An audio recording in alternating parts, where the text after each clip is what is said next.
আমরা বেরিয়ে পড়েছিলাম ঘুরতে আর ওলা ধরে সোজা চলে গেছিলাম হাওড়া স্টেশন। 2:25-এ আমাদের ট্রেন ছিল, বাট আমরা একটু লেটই ছিলাম, তো একটু ভয় ভয় ছিলাম যে ট্রেনটা পাবো কি না। বাট অ্যাট লাস্ট পেয়ে গেছি ট্রেন, আমরা বসেও গেছি। আমরা যাচ্ছিলাম শতাব্দী এক্সপ্রেস ইভি কোচে।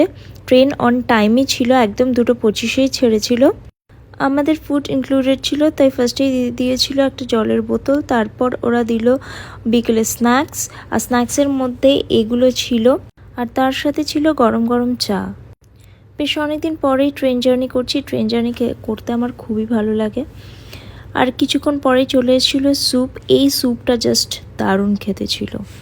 শীতের দিনে এরকম গরম গরম স্যুপ খাওয়ার মজাই আলাদা।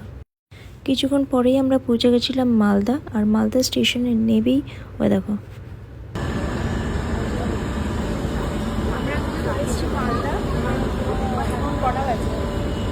এখন বাজে 7:10। মালদা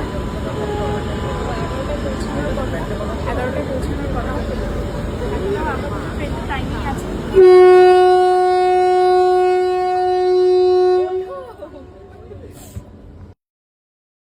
মালদা স্টেশন ছাড়ার কিছুক্ষণ পরেই আমাদের দিয়ে দিল ডিনার 8টার দিকে। আর ডিনারে ছিল অনেক কিছু, বাট চিকেনের পিসটা খুবই ছোট ছিল। 2টো চিকেন ছিল, বাট চিকেনের পিসটা খুবই ছোট ছিল। ভেজ নন ভেজ দুটোই ছিল। তারপর কিছুক্ষণ পর আমরা চলে গেলাম এনজেপি স্টেশন। ট্রেন অন টাইমই ছিল, 10:50-এ পৌঁছানোর কথা ছিল, কিন্তু আমাদের 10:30টার মধ্যেই এনজেপি স্টেশনে ঢুকিয়ে দিয়েছিল।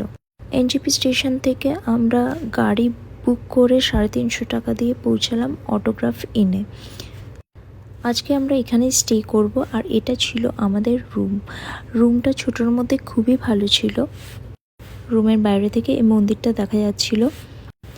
রুমের ভেতরটা একটু তোমাদের দেখিয়ে দিই। এটা ছিল রুমের ভেতরটা। কাল কোথায় যাব সেটার জন্য বেল বাটনটা ক্লিক করে রাখো, আর যারা নতুন আছো তারা চ্যানেলটাকে সাবস্ক্রাইব করে রাখো। তাহলে চলো, টাটা, গুড নাইট, সবাই ভালো থেকো।